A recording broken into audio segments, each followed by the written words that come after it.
라이더들은 라이딩을 하기 위해 이런저런 이유를 만들곤 합니다.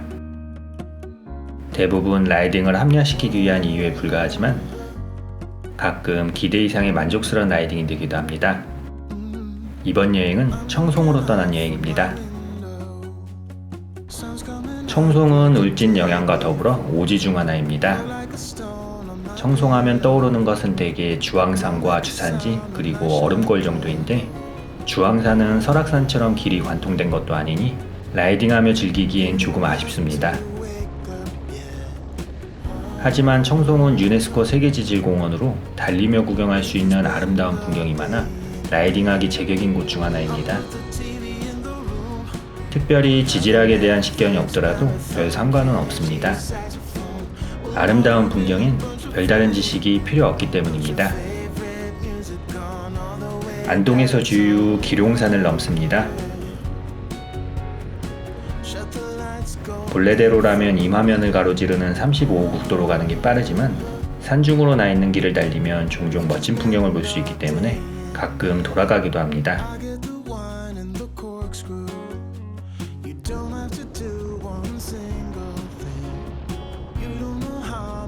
안동의 명물 사과밭들을 지나 35국도에 접어들어 기란천과 만납니다. 안동과 청송의 경계면에 자리 잡고 있는 기란면에선 청송지질공원의 예고편 같은 풍경들을 만날 수 있습니다. 퇴적과 융기, 풍화와 침식 등 학창시절 많이 들었을 법한 용어들이지만 이제 그 의미보단 풍경으로 와닿는 나이가 되었습니다.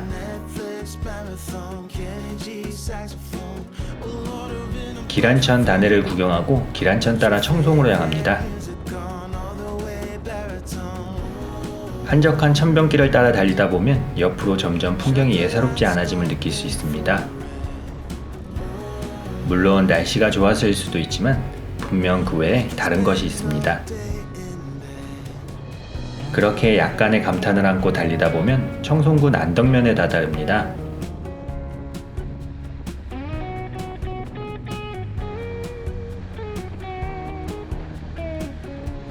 안덕면에 들어서면 이내 청송지질공원의 명소 백석탄 계곡이 나타납니다. 현재 선형 개량 공사로 도로 사정이 좋지 않지만 백석탄을 구경하는 데는 아무 지장이 없습니다. 잠시 주차하고 계곡으로 내려갑니다.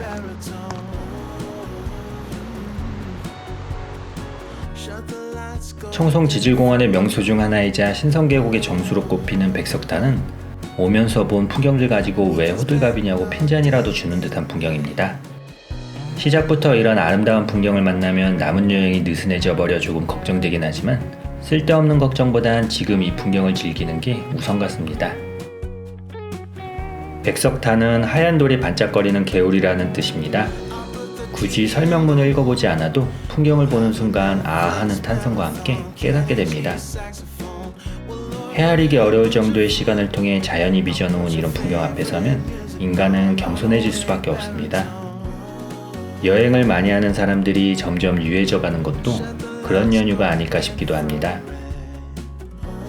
그렇게 한참을 구경하고 떠납니다.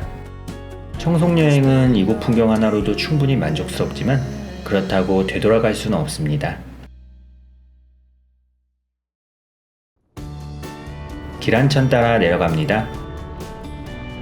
멋진 풍경을 본 뒤라 어지간한 풍경에는 무뎌질 법도 한데 아름다움에는 내성이란 게 없는 것인지 가는 내내 펼쳐지는 풍경에 감탄합니다.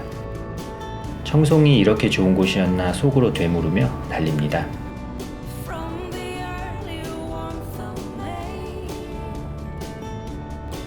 다음 목적지인 방호정으로 가기 전 신성리 공룡발자국 유적지와 옆으로 향하는 길이 있는데 유적지를 구경하려면 또 내려야 하니 귀찮아서 그냥 옆길로 향해 봅니다. 아무래도 라이더는 달리며 구경하는 풍경이 더 좋을 수밖에 없습니다.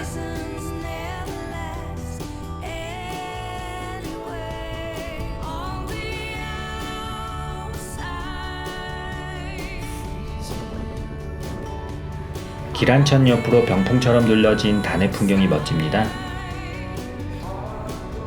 중간에는 회양목 군락지도 있는데 회양목의 꽃은 산수유나 진달래보다 일찍 핀다고 합니다.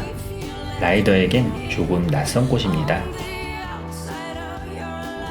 이곳에서 조금 아래로 가면 방호정이 있습니다.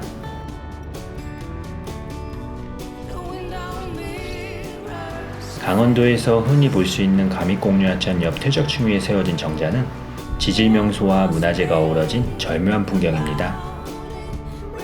방호정 절벽에 올라 풍경을 감상하고 싶었는데 무슨 연유인지 방호정의 문은 굳게 닫혀 있습니다. 아쉽지만 발걸음을 돌릴 수밖에 없습니다. 다시 달립니다. 신성대교를 건너면 기란천으로 합류하는 자그마한 천이 있는데 그 천 따라 난 길로 달려봅니다.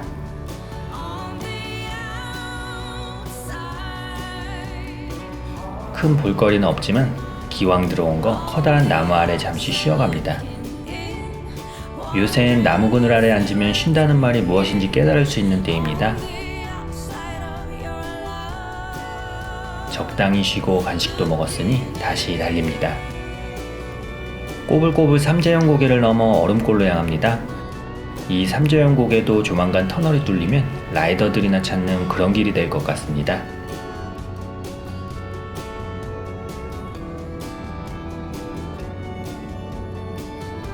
얼음골 가는 길 구천리 작은 마을 옆에는 천을 낀 병풍 같은 바위가 있습니다.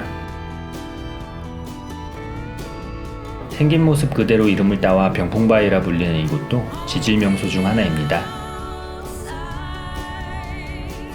마그마가 굳어져 만들어진 화강암 바위 절벽인 이곳은 그 형성 과정을 설명하긴 조금 애매합니다. 그냥 직접 보는 게 낫겠습니다. 직접 보고 흥미가 생긴다면 그때 찾아보는 게 더 기억하기 좋을 겁니다.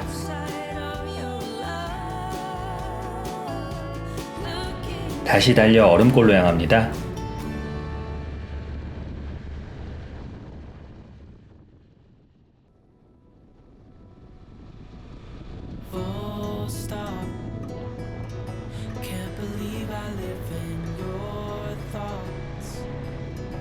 청송하면 떠오르는 곳 중 하나인 얼음골은 겨울철엔 따뜻한 바람이, 여름철엔 차가운 바람이 불어나오는 곳입니다.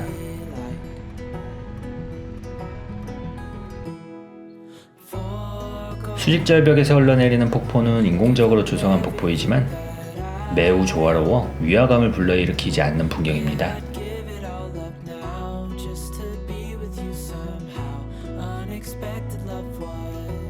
오늘처럼 햇살이 밝게 비추는 날엔 폭포 주변으로 무지개도 볼 수 있습니다.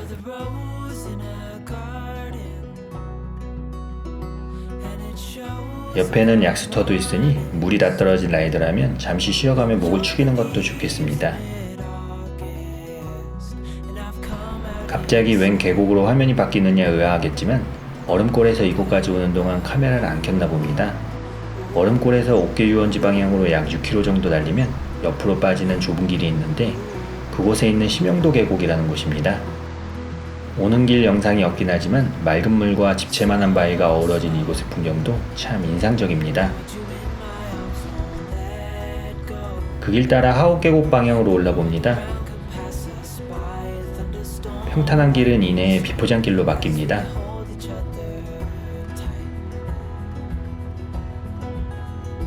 그렇게 비포장길을 달리면 이내 시멘트길이 나오는데 그 길 따라 보이는 풍경도 제가 꽤 좋아하는 풍경입니다. 포항이긴 하지만 오지로 불리는 청송보다 더 외질 것 같기도 합니다. 지금은 이렇지만 아마도 여름엔 사람이 많이 붐비지 않을까 싶기도 합니다. 하옥리 하옥계곡을 낀 좁은 길은 꽤 길게 이어집니다.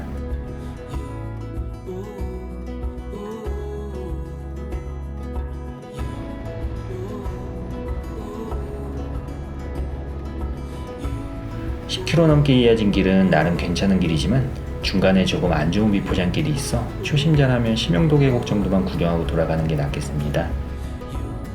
하옥리에서 나와 주유를 하기 위해 포항 시내로 향합니다.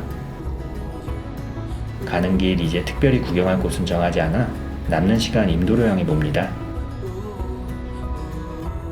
계전리 흥곡리 냉수리를 가로지르는 임도는 사실 별 볼거리가 없습니다. 인도를 타면서 종종 멋진 풍경들을 영상에 담아서 그렇지 그런 곳들은 되게 드물기도 하고 또 인도라는 게 거리에 비해 걸리는 시간이 상당하기 때문에 선뜻 추천하기는 어렵습니다. 가능하면 포장도로로 달리는 게 더 나을 수 있습니다. 여하간 가는 길 도움산 중턱지음에 정자가 있는데 그리로 향하면 풍력단지로 갈 수 있는가 봅니다.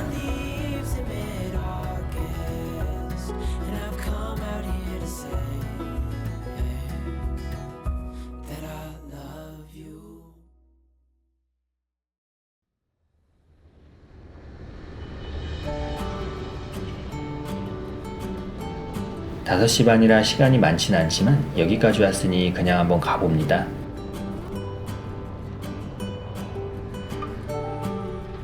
다행히 비포장 흙길은 없어 비교적 수월한 길이지만 볼 수 있는 풍경도 그 쉬움에 비례하는 것 같습니다.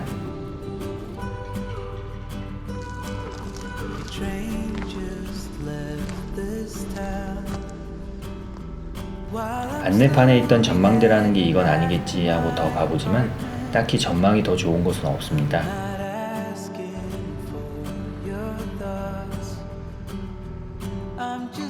이럴 줄 알았으면 그냥 도움산 정상에 걸어 올라오는 게 나았을 것 같습니다.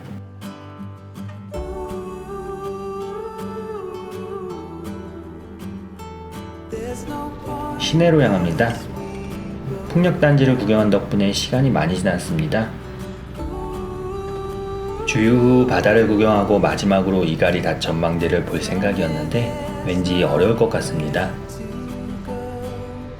어차피 바닷가도 시내에 있어 별로 내키지 않는 풍경입니다. 바로 이가리닷 전망대로 향합니다. 조금 서둘러 봤지만 이미 가는 동안에 해가 졌습니다. 전망대에 도착하니 아쉽게도 전망대는 시간이 지나면 문이 닫히는가 봅니다. 어둑해진 이가리닷 전망대를 뒤로하고 집으로 향합니다. 이번 여행은 여기까지입니다. 여행을 떠나는데 이유라는 것은 만들기 나름이지만 바이크로 떠나는 여행이라면 평소 관심 없던 것을 이유로 떠나도 좋습니다. 그러다 가끔은 청송처럼 아름다운 풍경을 만날 수도 있기 때문입니다.